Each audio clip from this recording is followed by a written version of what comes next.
guys, I'm Raaga and welcome to Raaga's Fun Kitchen. It's Diwali season and I'm excited to be making some delicious Diwali treats for you all to enjoy. Today I'll be making three things: Gulab Jamun, Cranberry-Date Chutney, and samosas. I'm going to be making these things all together using my optimized 12-step plan. The first step is to inventory the ingredients. For the Gulab Jamun, you'll need a packet of Gulab Jamun mix. This one's about 3.5 ounces and makes about 20 Gulab Jamuns. Some ghee or butter and some milk to bring the dough all together. And for the sugar syrup, you'll need some sugar and some cardamom. The main ingredients for the cranberry and date chutney are cranberries, this is a 12-ounce bag, some pitted vegetable dates, I have about 15 here. If you don't have dates, you can substitute this with brown sugar, some red chili powder, and salt.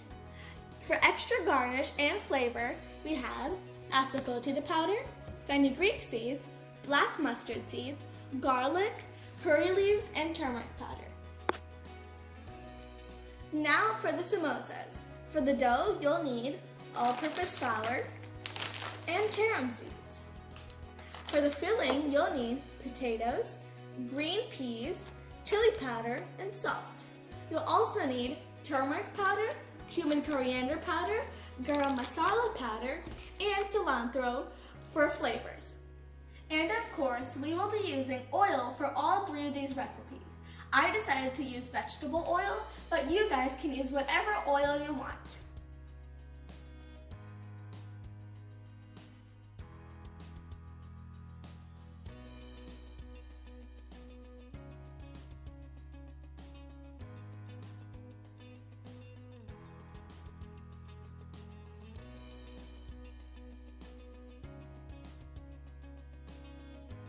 Clearly, some of these ingredients are only found at the Indian store.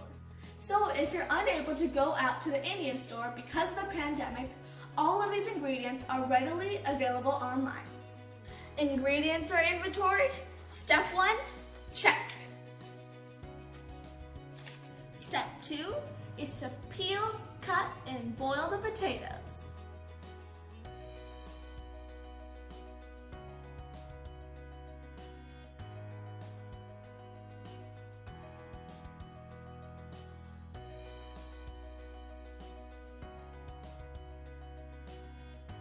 There, the potatoes are ready to go on the stove. That is step 2 completed. It's time for step 3, making the samosa dough. I have 1.5 cups of all-purpose flour, and I'm going to add a teaspoon of salt, a pinch of carom seeds, and here I have 2 tablespoons of oil that I microwave for 30 seconds.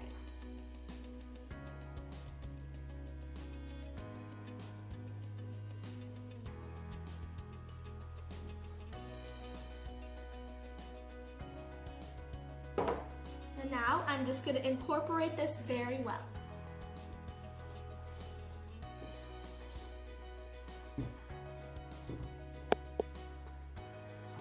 I've made a well in the flour mixture, and here I have 1 cup of water, and I'm going to start eyeballing the amount I put in and mix it in.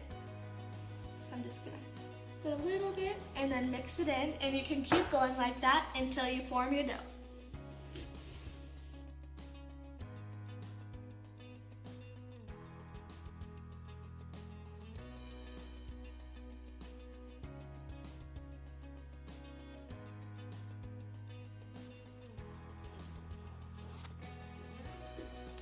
My dough is done, and I used about 3/4 cup of water.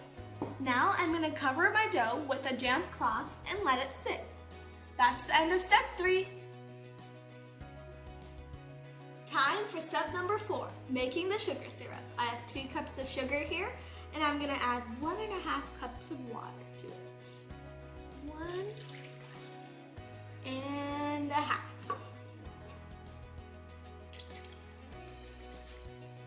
Now I'm gonna add my 6 pods of cardamom that I have beaten up with the pestle and mortar, and I'm just gonna dump it right in there.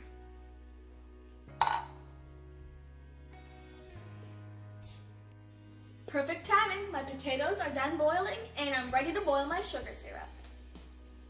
So I'm just gonna swap them out.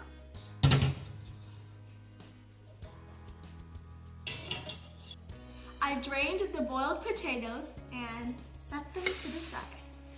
I have the stove at medium heat and I'm just gonna mix this until the sugar dissolves and it comes to a boil.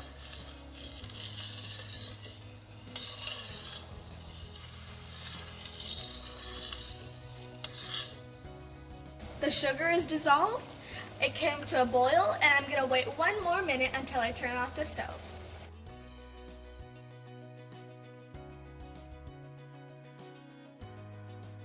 Step 5 is making the Gulab Jamuns.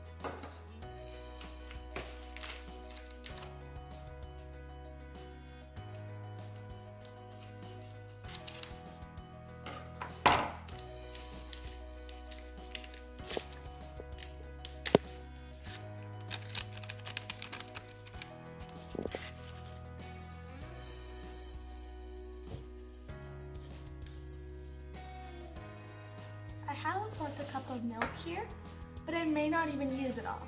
I'm just going to start with a little bit. Before mixing the dough, I'm going to grease my hands with some ghee.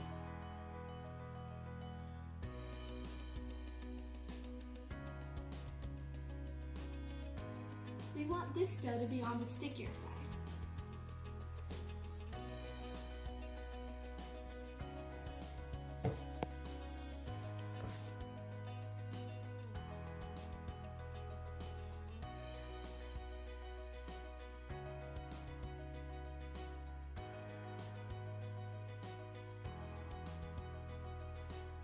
I've combined my dough and I used a little bit more than a 1/4 cup of milk. It should have a rather sticky texture. Before we make the Gulab Jamun balls, I'm going to get the oil ready for frying. The oil's in the pan and I've left it at low to medium heat. Back to the Gulab Jams.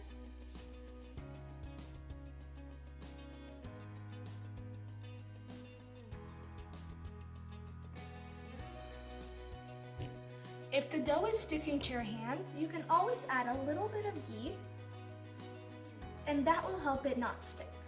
Also, if you see that there are any cracks, you can dip it in the milk, and that will help it keep its shape.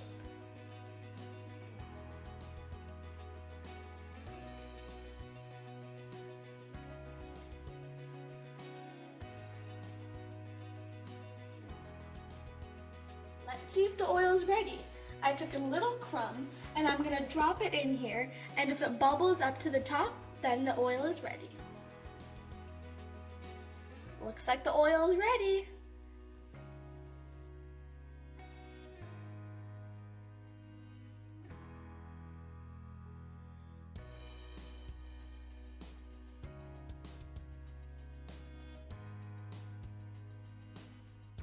We need to leave the stove at low to medium heat.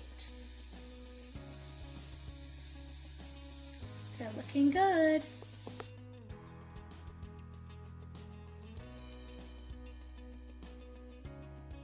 The Gulab Jamuns are nice and brown, and I'm going to gently drop them into the sugar syrup. Keep in mind that once the Gulab Jamuns fully absorb the sugar syrup, they will double in size. We finished frying the Gulab Jamuns, and now we're moving on to step 6, boiling the dates. I've got a pot with water and in go the dates. Step 7, cooking the cranberries. I have a tablespoon of oil and I'm going to add 1 spoon of fenugreek seeds and 3 spoons of black mustard seeds.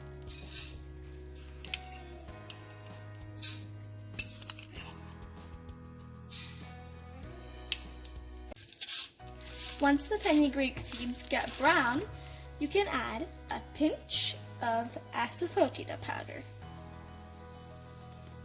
Just going to give that a quick mix. And then I'm going to add the cranberries.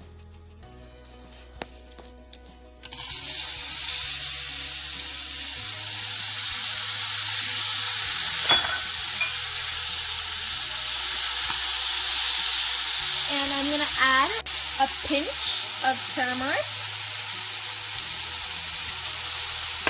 Quick stir. Looking good. And then I'm going to put the lid on it and let it cook for a few minutes. Perfect timing. The cranberries are cooking and the dates have picked up a nice boil. Now we can turn off the stove. The cranberries are nicely reduced and have turned into a very thick paste, and we can turn the stove off and then transfer this into a blender and add the boiled dates to it. Then we can blend it.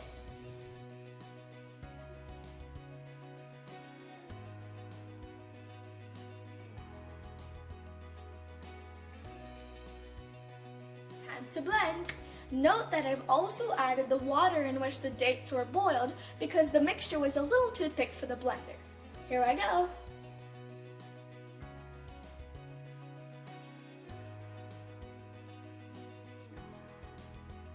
Step number 8 is adding our final garnishes on our chutney. In this pan, I have a spoonful of oil, and I'm going to add a couple cloves of chopped up garlic and some curry leaves.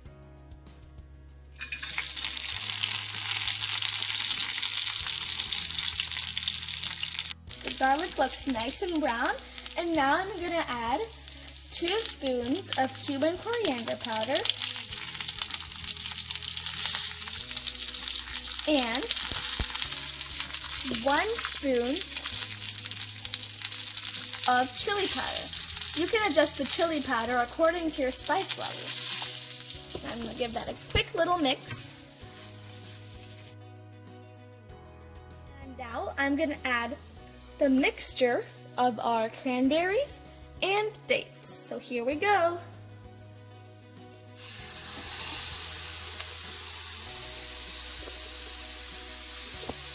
Look how beautiful this chutney looks. The last thing we need to do is add salt to taste. That will be it for your cranberry date chutney.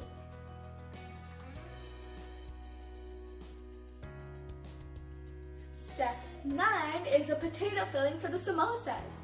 I've got a couple spoons of oil in the pan, and I'm going to add about 2 stems of chopped cilantro.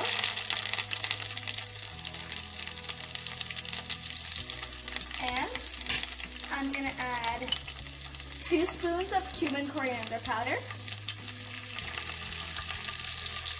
1 spoon of garam masala,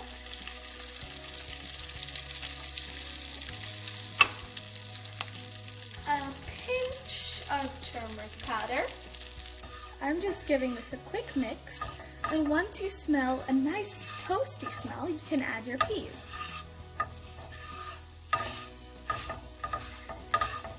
Okay, it's giving me a nice smell, and I'm going to add about a cup of green peas.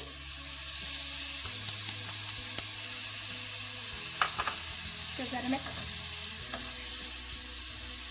Looking good. The peas look nice and cooked. And so we can add our chili powder. This is just to taste.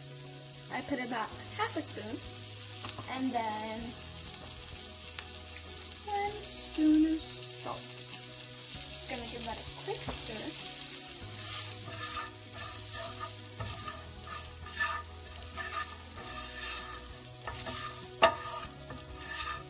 Make sure it gets incorporated really well. Okay, and the very last ingredient is our boiled potatoes. I've just drained these, and the last step.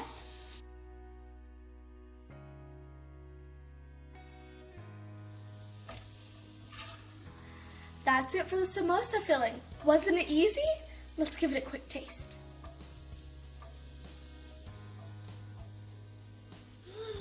This is delicious. We're down to the last segment. Step 10, rolling out the samosas. I have a rolling pin, my dough, some extra all-purpose flour, a cup of water, and a knife. Let's get started.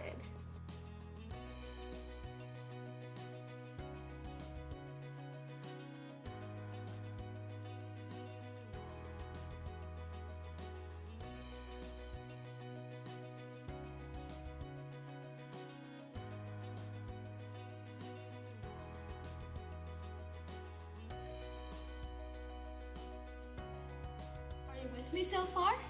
I took a small ball the size of a golf ball and rolled it out into a circle. Next, I'm going to cut it down the middle.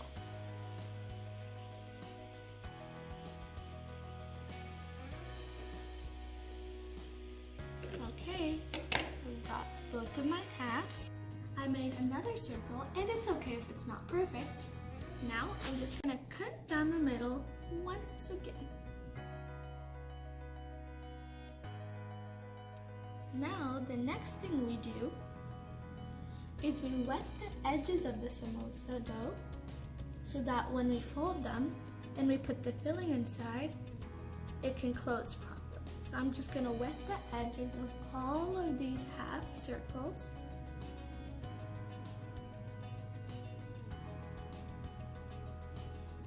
And that will help the dough stick.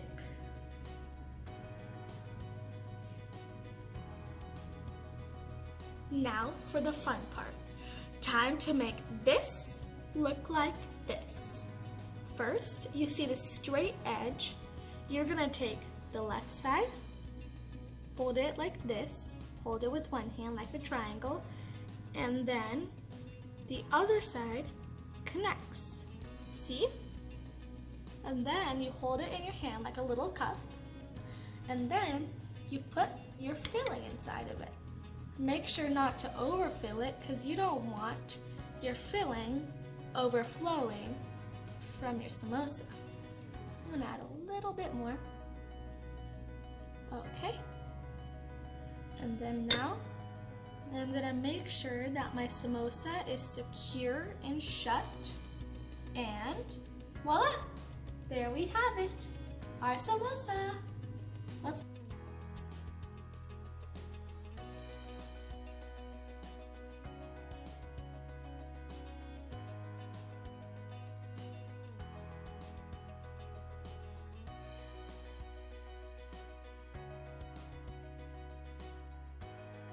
This is the home stretch, the frying of the samosas. I'm gonna do a quick oil test with this tiny crumb of dough and see if it pops back up. Sure enough, it does. So it looks like the oil is ready for us to fry. So I'm gonna take my samosa and slowly lower it in. Same with the rest of them.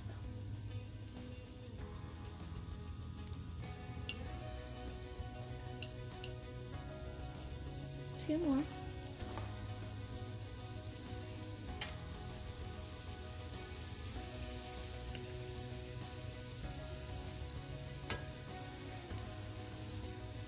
It's important to fry your samosas in very low heat because if you do it on high heat, they won't get crispy. You need to be very patient.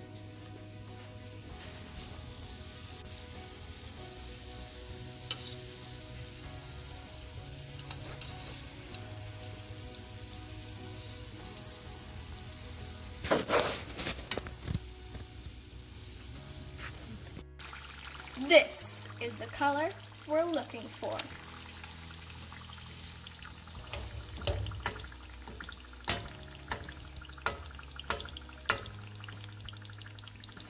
Look at how beautiful they are.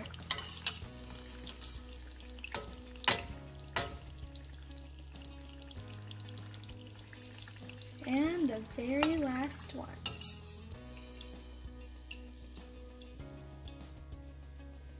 And that's it for samosas. Don't these look absolutely amazing? Time for the 12th and very last step, plating and eating, the best part.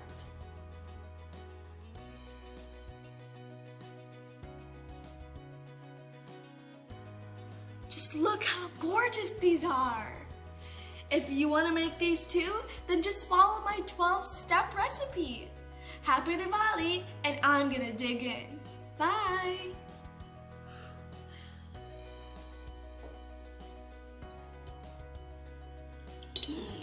They're so good. Now I'm gonna try the samosa. Dip it in the chutney.